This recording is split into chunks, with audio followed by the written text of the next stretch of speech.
Welcome back to the Indie Film Lab Deep Dive. Today we're cracking open a subject that is usually right in front of your face. Quite literally, actually, 24 times a second. Right. And yet, if everyone involved does their job perfectly, you should never even know it's there. We're looking at the literal architecture of the moving image today. It really is the ultimate paradox of filmmaking, isn't it? We're Mm. talking about the only art form where the better you are at it, the less people notice your work. Yeah, exactly. Like if you notice the editing, usually something has gone wrong. Yep. Or, well, at least the spell has been broken. We are, of course, talking about the invisible art of film editing. And I have to say, looking at the massive stack of research, the articles, and the theory we've pulled together for this deep dive, it's genuinely kind of unnerving. Unnerving is a good word for it. Because you think about it, we sit in a dark room, we eat our popcorn, we get completely lost in a story, and we rarely start to think that someone is actively manipulating our perception of time, space, and reality, frame by frame. That's exactly why it's called the invisible art. And honestly, manipulation is the right word. I know it sounds a little sinister, but that's what it is. An editor is controlling what you see, how long you see it, and crucially, what you don't see. Right, the stuff they hide. Exactly. Orson Welles, who obviously knew a thing or two about cinema, he called editing the basic creative force of the medium. He said it's not just one aspect of filmmaking. It is the aspect. It's where the film is truly written for the final time. So basically, our mission today is to ruin movies for everyone listening. In the best possible way, yes. We want to give you X-ray vision. We want to make the invisible visible. So we've got a massive roadmap today. We're going to start with the hierarchy of editing, moving from the most basic technique up to high art. And we're going to look at the psychology behind it, too, why our brains actually fall for these tricks. Specifically, we'll get into something called the Kuleshov effect. Which is just mind-blowing when you actually see it in action. It effectively proves that the audience does 50% of the work. Yeah. We'll also get into the real nuts and bolts of the workflow, the insane amount of footage editors deal with. Oh, the ratios are terrifying. Terrifying. And we'll talk about how they bend space and time to create worlds that literally don't exist. We'll look at the rules of continuity, why we need things to flow logically, and then the artistic rebellion of discontinuity. Breaking the rules. Exactly. And finally, we are going to do a really heavy breakdown of the opening sequence of City of God, which is basically the final boss battle of editing techniques. It really is. That sequence uses almost every tool we're going to discuss today. Absolute masterclass. But before we get into all that heavy theory, I want to start with a little experiment. I want to test this manipulation idea right now with you. Let's do it. I'm ready. Okay, so I want you to imagine a shot of a man's face. It's a close-up. He's a famous actor from the 1920s, Ivan Masukin. And he has a completely neutral expression. He isn't smiling, he isn't frowning, he is just, existing, staring at something off camera. Yeah. You get that image in your head. I'm picturing it. Blank slate. Just a guy's face. Right. Now, imagine we cut from that face to a shot of a steaming bowl of soup. So we cut right back to the face. What is the man feeling? Well, obviously he's hungry. He wants that soup. You can probably see the longing in his eyes. Right, the longing. Now, delete the soup. Reset your brain. We have the exact same shot of the man. Same neutral face. But this time we cut to a woman lying in a coffin. Then back to the face. What is he feeling now? Deep sorrow, grief, loss. He looks absolutely devastated. Okay, one more time. Reset again. Same face. Cut to a little girl playing with a teddy bear. Back to the face. Now he looks like a kindly uncle. He's looking at her with total affection. Exactly. And that is the hook. That Yep. right there is the Kuleshov effect. Because here is the secret. The shot of the man's face never changed once. Not a single muscle moved. It was the exact same footage every single time. The actor didn't act hunger or grief or love. You did. The audience projected those emotions onto his face, Yeah. based entirely on the context of the next shot. And that right there is the editor's superpower. They aren't just splicing tape. They are wiring connections in your brain. You are providing the emotion to fill the gap between the images. It's wild. So let's peel this back. Let's start right at the beginning. Segment 1, the 3 levels of editing. Because I think most people, when they hear editing, they think, oh, that's just cutting out the bad parts so the movie isn't 4 hours long. Which is part of it, but that's the basement level. Our source material references film scholar Ken Danzigorger, who categorizes editing into a pyramid: technique, craft, and art. Walk us through the distinction there, because I think the difference between craft and art gets a little blurry for people. Sure. So at the bottom, the absolute foundation is technique. This is purely mechanical. In the old days, this was intensely physical. You had a strip of celluloid film, you had a pair of scissors or mechanical splicer, and you had glue or tape. You physically cut the film and stuck it to another piece of film. Literally. The cutting room floor was literally covered in scraps of film. Today, obviously, it's digital. It's knowing which buttons to press in Avid or Premiere Pro to make clip A snap to clip B. Just the software skills. Right. If you can join two shots together so they play continuously, you have mastered technique. It's like knowing how to hammer a nail. It doesn't mean you can build a house, but you can definitely hammer the nail. It is the mere act of joining. Okay, so that's the how. Then we move up the pyramid to craft. Craft is the why and the logic. This is where real skill comes in. Craft is the ability to join those shots in a way that produces a narrative flow. It's about clarity. Making sure we aren't confused. Exactly. It's about making sure the viewer understands that the guy walked out of the door and into the street, and it didn't look glitchy or jarring. It creates a meaning that wasn't in the shots individually. So if technique is hammering the nail, craft is building a table that stands up straight and actually holds your dinner. Perfect analogy. A well-crafted edit is invisible because it just makes sense. It serves the story effortlessly. But then you have the art. The very top of the pyramid. The art of editing occurs when the combination of shots creates something that wasn't there before. It creates excitement, insight, shock, or an epiphany. It completely transcends the visual information. So to go back to my analogy, technique is the hammer, craft is the table, but art. Art is a sculpture that makes you cry when you look at it. That's exactly it. It uses the cut to generate an emotion that the script maybe didn't even fully describe. Which circles back perfectly to what we were saying about the value of a shot. The notes mention that every shot has two explicit values. Can you explain that? This is fundamental to understanding film. Value 1 is what is inside the shot itself. The lighting, the acting, the set design, the camera movement. That is the job of the director and the cinematographer. They capture the raw material. That's the neutral face from our intro experiment. Mhm. That is just raw data. Precisely. Value 2 is determined entirely by placement. What comes before it, what comes after it. The editor controls value 2. And as we saw with the soup in the coffin, value 2 can completely override value 1. Oh, without a doubt. The editor can take a mathematically bad performance and make it look deeply thoughtful just by cutting away at the right moment or by placing a reaction shot that gives it weight. It's a huge responsibility. Let's go a bit deeper into the Kuleshov effect we teased, because I feel like we just scratched the surface there. Lev Kuleshov was a Soviet film theorist in the 1910s and 20s. Why was he so obsessed with this? Well, early Soviet cinema was very theoretical, very experimental. They were trying to understand the actual language of this brand new medium. Kuleshov wanted to prove that cinema wasn't just theater recorded on a camera. Because in theater, the actor is king. The performance is everything. You watch the actor on stage for 2 uninterrupted hours. Kuleshov argued that in film, the montage, the assembly of pieces, was king. And the public reaction to his experiment proved him right. The audience didn't just say, oh, he looks sad. They actively raved about the actor's nuance. They were writing reviews saying, look at the profound suppressed grief in his eyes. And Kuleshov is just sitting there laughing because he knows the actor was quite literally just staring at a wall. Amazing. It proves that the audience is an active participant. The editor provides the dots. The audience provides the lines to connect them. Is this just a silent film trick, though?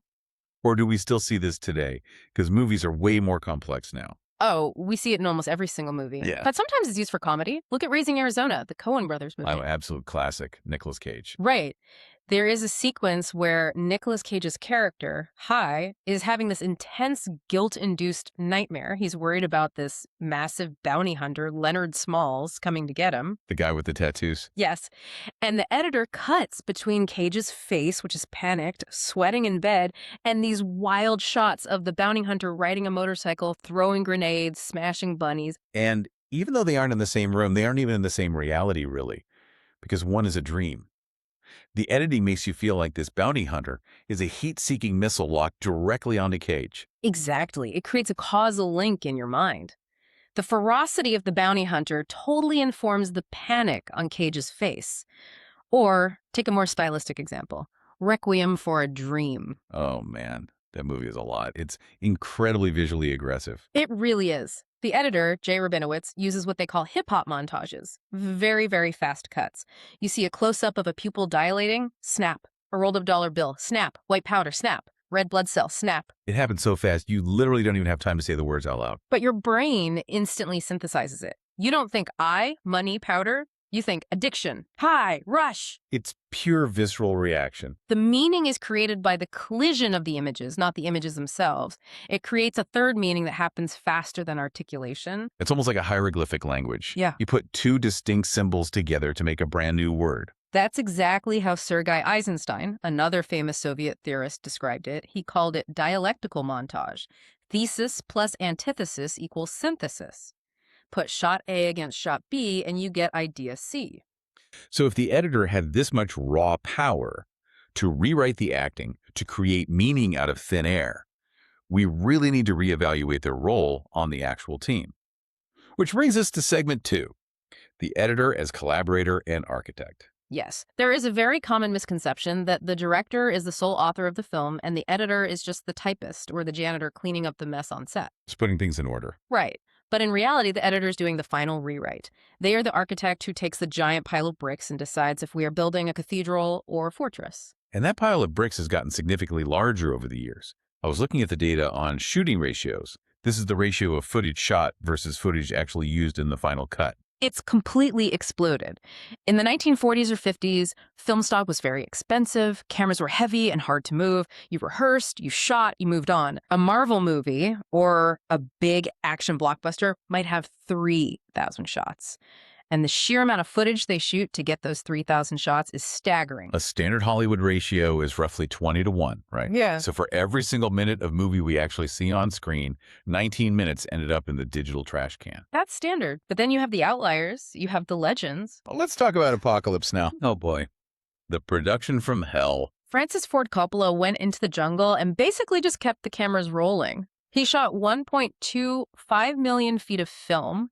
That is 235 hours of raw footage. So just pause on that math for a second. Yeah. 235 hours. If you sat down and watched that for 8 hours a day, 7 days a week, it would take you a full month just to view the raw footage once, just to see what you actually have. And the final movie is 2.5 hours long. That is a ratio of nearly 100-1. Walter Murch, the editor, spent 2 full years on that film. He calculated that on average, he made about 1.47 cuts per day. Almost 2 cuts a day. That sounds incredibly slow. Like, what was he actually doing all day in the edit bay? It sounds slow, but think about the decision-making process. He had to find the needle in the haystack, then go find another needle, and then figure out how they fit together. He wasn't just cutting, he was sculpting. He was finding the movie inside that mountain of celluloid. Because every cut is a rejection of 99 other possibilities. Exactly. Every choice has massive weight. And the crazy thing is, the movie was essentially fluid. Yeah. Years later, they released Apocalypse Now Redux, and they added 49 minutes back into the film. The footage itself didn't change, but the choices changed. It was a completely different version of the story, pulled from the exact same raw material. It proves the old saying that a film is never really finished, just abandoned. There are thousands of potential versions of Apocalypse Now sitting in those film cans. We just saw the one Murch and Coppola decided on in 1979. Now, Apocalypse Now is a scripted narrative, but the editor's role changes wildly when you look at something like a documentary or a concert film. The source material highlights Shine a Light, the Martin Scorsese doc about the Rolling Stones. This is a really fascinating comparison. In a war movie, you have multiple takes. Cut, let's do it again. Reset. In a live concert, you get one take. The Rolling Stones are playing the song, and they aren't stopping for anybody. And Mick Jagger is not exactly known for standing still. He is a dynamo. He is running, jumping, preening across the entire stage. Scorsese had 18 cameras running simultaneously to catch everything. The editor, David Tedeschi, had to cut between these 18 different angles. What's the specific challenge there, aside from just having a lot of screens to look at once? It's all about energy and continuity. If camera 1 has Mick Jagger with his hand high in the air, and you cut to camera 2 where his hand is suddenly down by his side, the energy just crashes. It looks like a mistake. And remember, Shine a Light was released in IMAX. Right, the giant screen. On a small TV, a slight mismatch is maybe annoying. On a 72-foot wide IMAX screen, a mismatch is physically disorienting. If Mick jumps from the left side of the screen to the right side in a split second because of a bad cut, half the audience gets a severe headache. You literally feel it in your eyes. The editor has to maintain the spatial logic and the kinetic energy of the performance so you feel like you are really there, not just watching a choppy highlight reel. They are essentially performing with the band, using the edit as their instrument. So the editor is managing the performance, the energy, and as you mentioned, the spatial logic. Which leads us perfectly into segment 3, manipulating space.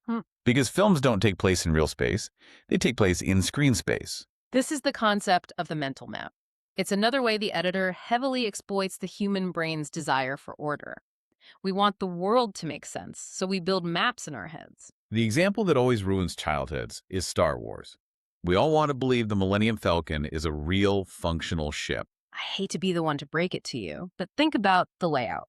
You have the cockpit, the gun turrets, the jerk chess table, the hallways. In the movie, Han Solo walks out of the cockpit, walks down the hall, and sits at the table. It feels like one continuous logical geography. It feels like a house. It feels incredibly livable. But in reality, those sets were completely disconnected. The cockpit was a small wooden box on one side of a soundstage in London. The gun turret was probably 50 feet away. The hallway might not have led anywhere. It might have just been a fake wall. So the ship only exists because of the cut. Exactly. Shot A, Han leaves the cockpit. Cut. Shot B, Han enters the hallway. Your brain automatically says, the hallway's directly outside the cockpit. The editor stitches these completely separate fragments together, and your mind builds a blueprint. The Millennium Falcon is an architectural illusion created entirely by editing. It's the same with relationships between people, right? Yeah. We assume physical proximity based on editing. Totally. It's the Kuleshov effect, but applied to space. If I show a shot of a sniper on a roof looking through a scope, and then I cut to a shot of a politician giving a speech, you naturally assume the sniper is aiming at the politician. Even if they aren't. They could have been filmed in completely different cities in different years, but the edit marries them in space. It creates a threat that only exists in the timeline.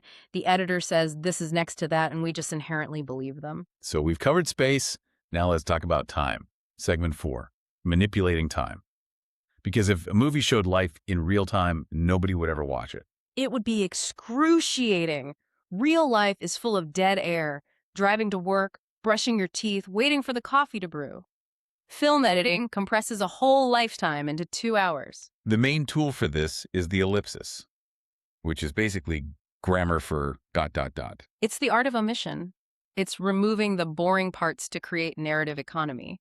But it's also used for dramatic effect. It's not just about saving time, it's about impact. I love the example from Drugstore Cowboy, the Gus Van Sant movie. This is a brilliant use of ellipsis for violence. There's a scene where a cop is interrogating the main character, Bob. The cop is furious. He screams, "Are you going to tell us where you hid the drugs, or are we going to have to tear the place apart?" And usually in a lesser movie, you'd see them start throwing books, ripping up the carpet, a whole montage of destruction. Yeah, right. We've seen that a million times.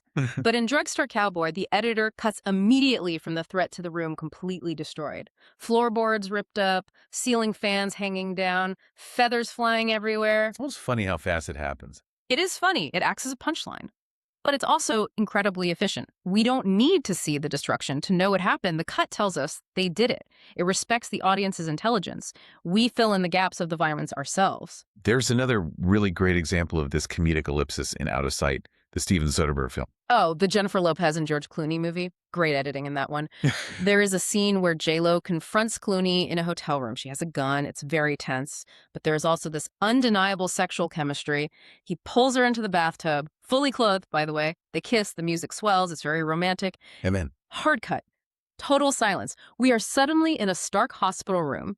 J-Lo is lying in a bed with a nasty bruise on her head. Wait, what happened? That's exactly the reaction. The audience laughs because the cut totally subverted their expectation. We expected a love scene, and instead, we skipped forward to a concussion. We have to work backward to figure out that the bad guys must have burst in and attacked them. The ellipsis creates a mystery and a joke simultaneously. It engages you because you have to solve the missing time. Now, when we talk about compressing time, we have to talk about montage. And I feel like we really need to clear up the definition here. Because when I say montage, I think most people immediately picture Rocky punching meat. Or Team America. Even Rocky had a montage. Yes, that is the specific Hollywood montage.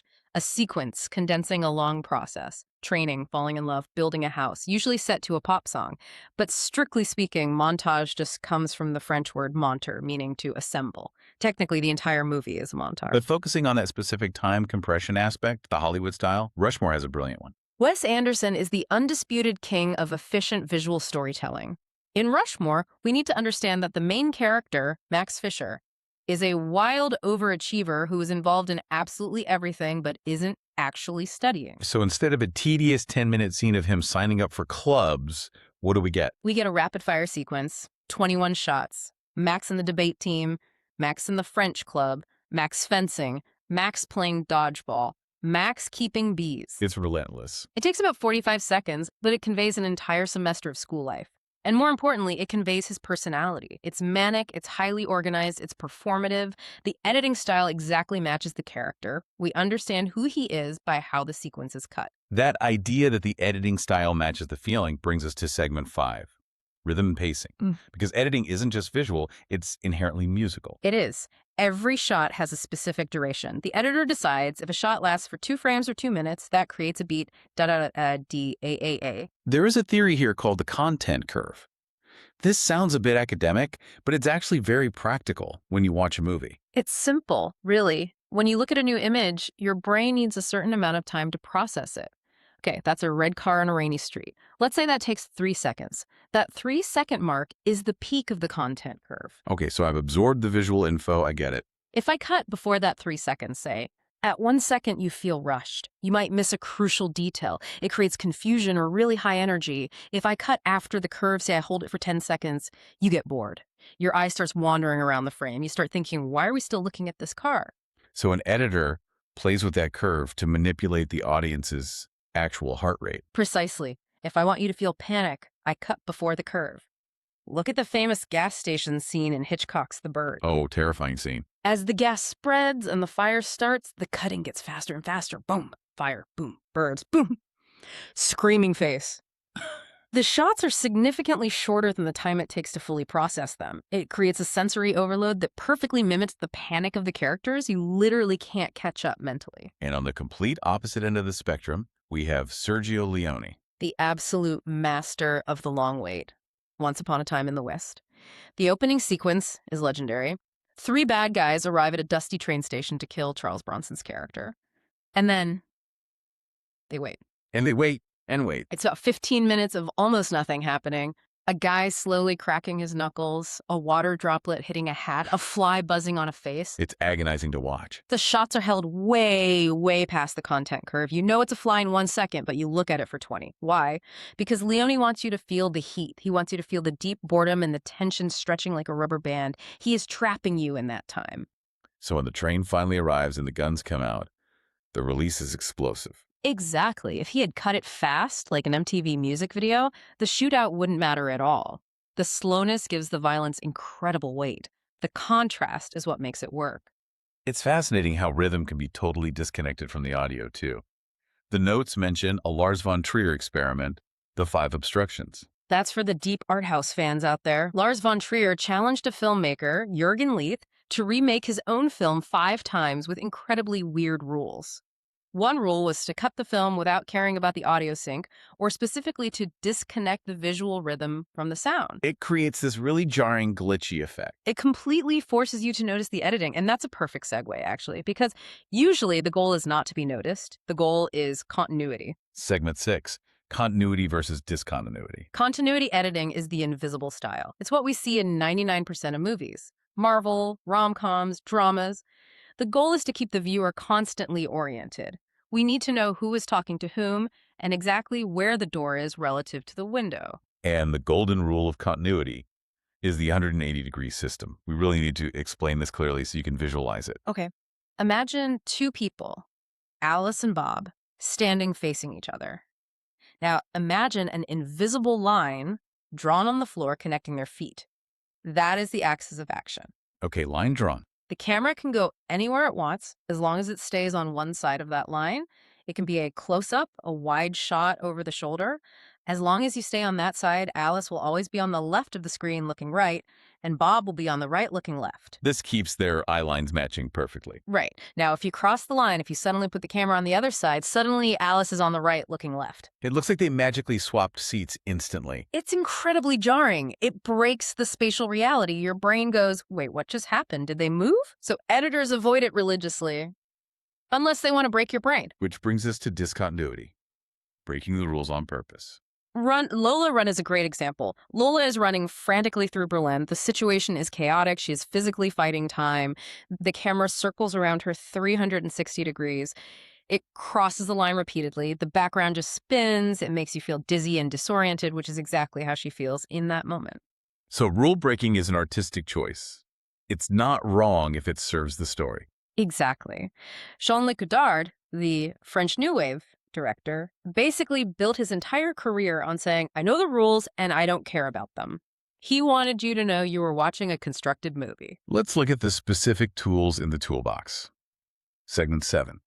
Specific editing techniques. We see these every single day, but we might not know the actual names. Let's start with the match cut. This is one of the most viscerally satisfying things in cinema. There are two main types, right? Match on action and graphic match. Right. Match on action is the ultimate invisibility cloak. Let's say a character is opening a door. You start the shot from inside the room. He reaches for the handle, just as he turns it and pushes CUT to the outside of the door opening. Because our eyes are naturally following the physical movement of the door, we don't notice the cut. The motion bridges the gap. A beautiful, highly poetic example is in Eternal Sunshine of the Spotless Mind. Oh, I absolutely love this one. Joel, the main character, is literally reliving his own fading memories. He walks out of a room as an adult. The camera pans, he walks through a doorway, and the edit matches his stride perfectly. But when he emerges on the other side, he is a toddler. It's seamless. It feels like pure magic. It connects his past and present in one fluid motion. It's emotional logic over physical logic. Then you have the graphic match. This is matching physical shapes across an edit. The most famous edit in cinema history is probably 2001. A Space Odyssey. The bone in the spaceship. A prehistoric ape throws a bone high into the air. It spins end over end against the bright blue sky. It reaches the very peak of its arc. Cut. A spaceship in orbit, exact same shape, exact same orientation, moving the exact same way in the blackness of space. In one single cut, Kubrick covers 4 million years of human evolution. From the very first tool, a weapon, to the ultimate tool, a spacecraft. It's highly intellectual editing. It forces you to compare the two. Are we really that different? We are still just tool users floating in the void. Hitchcock did a much darker version of this in Psycho. The infamous shower scene, the bloody water swirling down the drain. It's a spinning dark circle, dissolved to the extreme close-up of Marion Crane's dead eye. Another dark circle, life literally draining away into the void. It's chilling. Let's talk about transitions, specifically the jump cut. You mentioned Godard earlier. A jump cut is when you take a continuous shot, say someone walking down the street, and you just cut a chunk out of the middle. On screen, the person jumps forward instantly. For decades, this was considered a horrible mistake. It looked like the film broke in the projector. It was considered bad editing, but Godard used it heavily in Breathless to show that he didn't care about polished Hollywood style. It made the film feel nervous, jazzy, anxious. It totally destroyed the linear timeline. It creates a sense of time skipping a beat. There's a really great modern example in Buffalo 66. Yes, Vincent Gallo's character desperately needs to use the bathroom. He's frantic. He opens a door cut. He's somewhere else cut. He's somewhere else. He isn't actually walking. He is glitching through the building. It perfectly captures that frantic tunnel vision frustration when you can't find what you need. A well-known technique before we hit our big case study. Yeah. The freeze frame. Stopping time completely. The classic example is The 400 Blows, the French film by Truffaut. The young boy, Antoine, runs away from reform school. He finally reaches the ocean. He has literally nowhere left to go. He turns and looks directly at the camera. And freeze. The movie just ends on a still image of his face. It's grainy. It's deeply ambiguous. Is he free? Is he trapped? If the movie kept playing, we would see him turn away or sit down or cry. By freezing it, Truffaut leaves him trapped in that exact moment of uncertainty forever. It turns a moving picture into a photograph. It forces you to study it. Exactly. It demands contemplation from the audience. Okay. We have the theory. We have the vocabulary. Now I really want to see it all working together. Segment 8. The analytical case study. We are looking at City of God. Released in 2002. Directed by Fernando Meirelles, edited by Daniel Resende.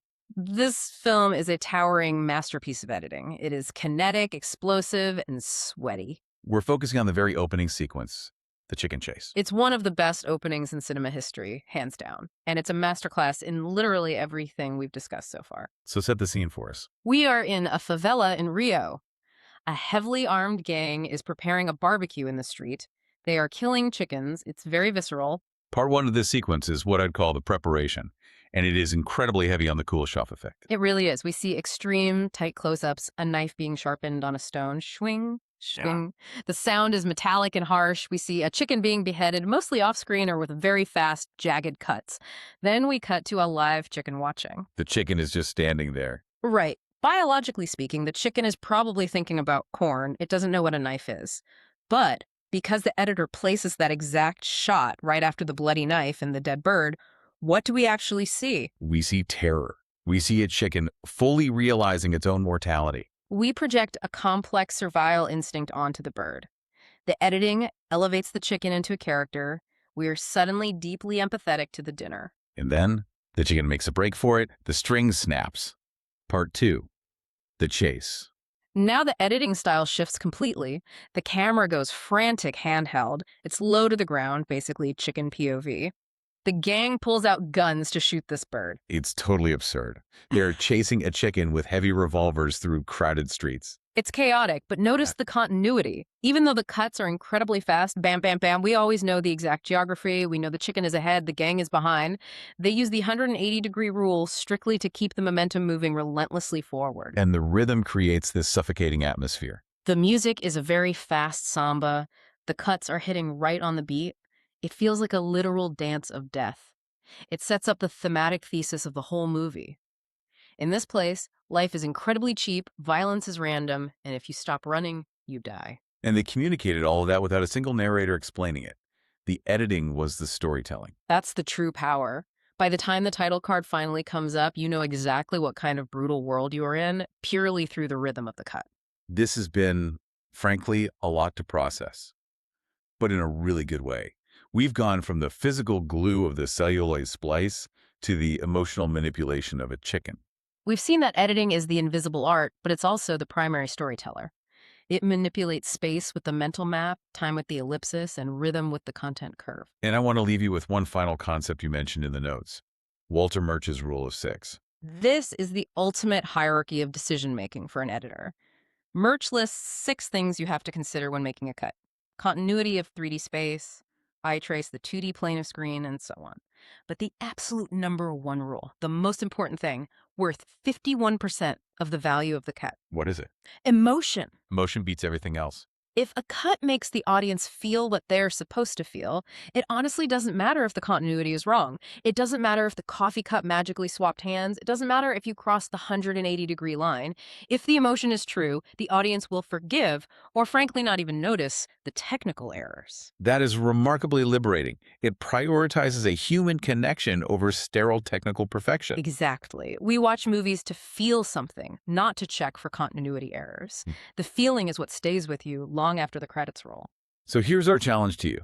The next time you watch a movie, maybe even tonight, try to actively watch the cuts. Don't look at the actor's eyes. Look at when the shot actually changes. Ask yourself, why now? Why did they switch to the close-up right here? Why did they hold that wide shot so agonizingly long? Try to feel the rhythm. Once you start seeing the invisible art, you really can never unsee it.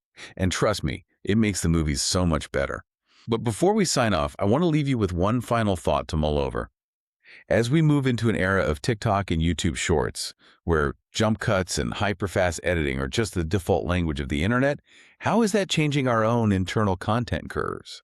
Are our brains being fundamentally rewired to expect an ellipsis every 3 seconds in real life? That is a terrifying thought to leave on. I love it. See you in the cutting room. Thanks for diving deep with us. We'll catch you next time.